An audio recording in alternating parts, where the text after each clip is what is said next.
Well, hey there, Sharon Horne-Ellstrom here. Welcome to day 1321 of What's She Up To Now, documenting the journey as I transition from brick and mortar corporate world of business to the online world of business. Online world of business coming up on 17, 18, 19, 20, 4 years, over 4 years now. And prior to that, 48 years in different businesses, owning and operating, running different businesses in different industries, at least 27 different industries, as well as over a quarter century of that time simultaneously being in corporate America, working for some of the coolest corporations on the planet. Absolutely amazing corporations, both publicly traded and privately held organizations. I worked for a giant industrial bakery, and both frozen and fresh bakery, which was really delicious and fun and educational. So what am I working on today? Today's idiom for supersize your business was gratitude is a sign of noble souls. Now, I've actually never heard of that idiom, and I forgot to share that when I shared the idiom, but I've never actually heard that. I am a huge proponent and believer in practicing gratitude, and that I believe that gratitude is a secret success weapon that far too few people actually practice and use. And it's free and it's available to any human being on the planet to be grateful for what's already going on in our lives. And until we are grateful for what we've got, we won't ever create more, because we'll always be pushing against what we want and focusing on the things that we don't want. I actually think that gratitude is one of those secret success weapons and secret success, and I call it secret supersizing strategies for our business. Because when we're grateful for what's working, when we're not worried about the competition, when we're just being the best version of what our company is here to provide and to serve our customers to the best of our ability, and we really care about helping the people that we serve, it becomes a secret weapon, because we appreciate the people that we serve. We're thankful for all the customers that we do have, and we're not worried about the ones that we don't have. We're not trying to be everything to everybody on the planet. We're just here to serve a certain group of people, and we understand that, and we're really grateful for the group of people that we have the opportunity to serve and help and grow and solve problems for and make their life better. And that works for anything. If I think about gratitude, it's one of those tools, and it's not really a tool, it's just a way of being yourself. If you're really thankful and grateful for things, it's just who you are, it's in your nature.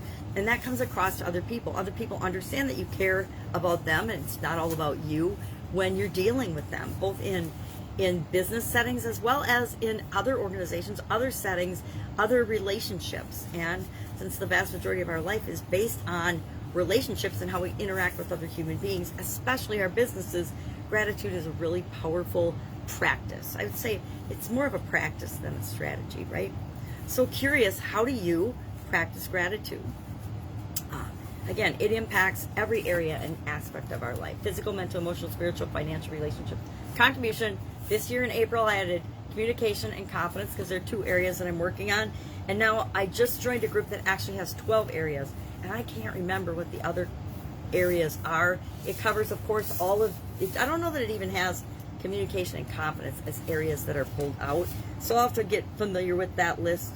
But for the next 4 months, I'm working with a group that we're going to be focusing on one area of the 12.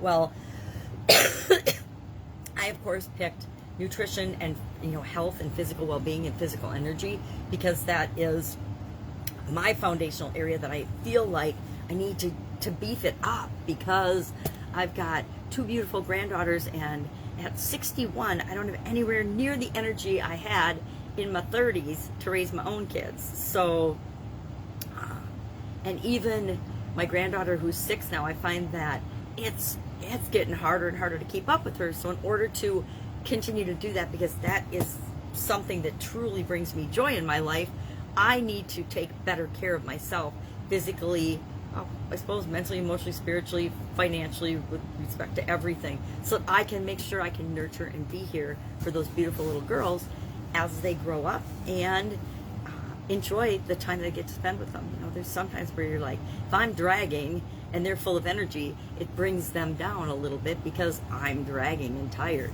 So I want to make sure that I have as much energy as they have. Now, I don't know if that's even possible to have as much energy as a 7-month-old and a 6-year-old, but I'm going to continue to move forward and make that my goal, one of my goals and objectives. So that was our idiom today. Gratitude is the sign of noble souls. And I really like it because by noble, it means elevated. And I didn't talk about this either in Supersize Your Business, but what does noble mean? Well, noble means different things to different people. In some cultures, it's the hierarchy of and the monarchy. Say in England, for example, it would be the monarchy would be considered noble souls. People by birth are automatically noble. Well, I don't believe that. I think each and every human being is created equal, and that we are, as human beings, as valuable as any other human being. Does that manifest itself in all of our behavior? No, of course not. Some people behave in ways that just aren't equal to other human beings. But what are some of the ways that you can be considered noble in your behavior? Well, expressing gratitude, being thankful and grateful for other people, other things, other situations, things that are working in your life. Honesty is an example of, to me, a noble person, a noble soul. Courageousness. Being courageous is an example, to me, of somebody who has a noble soul. Being generous, being kind. Boy, that's a biggie, right? Being kind, treating other people, the golden rule, treating other people the way you want to be treated. To me, those are signs of noble souls. How you treat other people shows everything about you. And I think that's another one of those secrets, supersizing and success strategies that people forget and don't realize. Everything we do, everything we say, how we behave is showing the world like a big spotlight or beam or magnifying exactly who we are to the rest of the world. And if you go on social media, you know exactly what I'm talking about. When people are criticizing and trash talking and arguing with other people, the people that they're arguing with or criticizing or trash talking or being haters toward, it doesn't say anything about them, although a lot of people that don't have this self-awareness probably think that it's just the opposite. It shows exactly who you are. So keep that in mind whenever you are communicating in any way, shape, or form, but especially on social media, where people think they have this veil of an anonymity, and and there's a lot of fake profiles out there, so I suppose some people do, but the truth is, you can see the character of people by how they act, what they say, what they do. What we say and what we do is a reflection of what we think, and what we think, it's not that hard to tell what other people are thinking and saying and doing based on their behavior. And usually all that negative stuff comes from a fear. It comes from being afraid of something. Being afraid, number one, to be who you really are.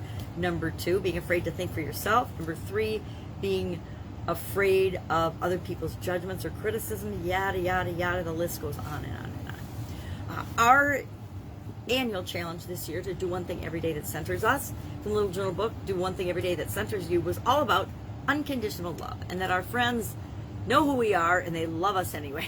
They love us just the same, which to me is the definition of unconditional love. Unconditional love means I will love you no matter what. Now, I don't know about you, but there aren't very many people that I will love no matter what. I will love my children and my grandchildren no matter what. My love for them is absolutely unconditional. And people say, well, if they murdered someone, would you love them? I would not love what they did, but I would love them. I would love my children unconditionally. Other people, not so much. I mean, there's always conditions to our relationships, including, I'm divorced, so obviously there were, I love my husband, but not unconditionally, right? There were things that he could do and did do to break that love.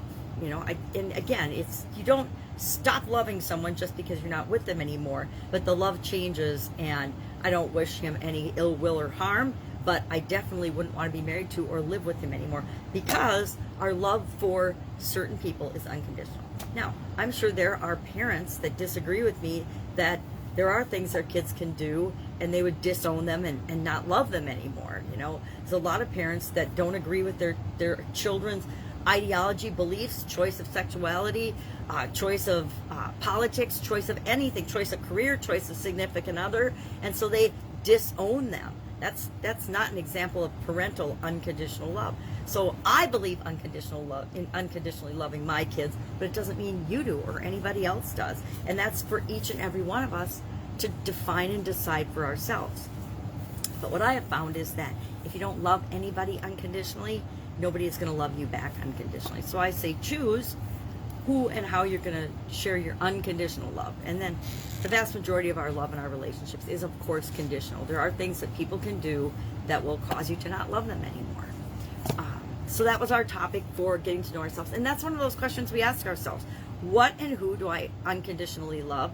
And who unconditionally loves me? Who loves me no matter what? My mom loves me no matter what. No matter how big a jerk I am, no matter what we disagree about, I always knew my mom and dad loved me unconditionally. And it's probably one of the reasons I unconditionally love my kids no matter what. Are people jerks sometimes, and do they treat us poorly? Yeah, but we can still love them just the same and realize that we're all human. Sometimes I'm a jerk and I treat people poorly or I snap at them. It's usually got nothing to do with them. It's got everything to do with me and what's going on in my life. And if I'm off or upset or feeling ill or hangry, I mean, sometimes I snap at people because I'm just plain hungry. So I like the word hangry. I think it's a great description to describe. Especially kids, it's a great description because you can tell. It's like a switch goes off and you can tell when they're hungry because they go from playing and ecstatic and happy and wonderful to rawr. All right, that's all I've got today. I think I've mentioned Get Up and Go Challenge will appear next in October. So this is, actually it's Saturday, so I better get thinking about that, thinking about the next one and see how I want to mix up, what I want to do differently. Because I like to be creative and have fun with it. And add different things to it every time so that each one's a little bit different than the one before. Maybe I'll go from 9 areas and aspects of our life to 12. I don't know if I'm going to commit to that. That might be pushing it on the 30-day, one-a-day thing. I'd have to do 9 things all through the SOAP framework that we use in one day, and that it's pretty hard to do in 10 minutes. But I might back up on my 10-minute-a-day thing too. We'll see. I might up that to 15 and below or whatever. It's a very teeny amount of time to invest in yourself every day because you're not listening to me. You're investing it in yourself to incorporate and make something simple, easy, and automatic for the rest of your life. Just my opinion, of course, but I think that it is. All right. If you need help in any way, hit me up. Just ask in the comments below. Otherwise, I will be with you tomorrow just to fill you in. This is kind of my online journal of what I'm doing, what's working, what's not working, a little bit of what I'm thinking about and why I do what I do. And if I still had 20/20 vision or even good vision with corrective lenses, I would continue to journal in my book and I wouldn't even share this. And be on your own, figuring out the stuff that's easy to make mistakes on and trip over. But since I needed to find a different way to do this, I figure I might as well share it. And it's for the people it's for, and everybody else, like the guy the other day, hey, you're just crazy, you're going off the deep end. Then don't watch me, right? That's the way it works. All right, have an awesome day, and I'll, of course, be with you tomorrow.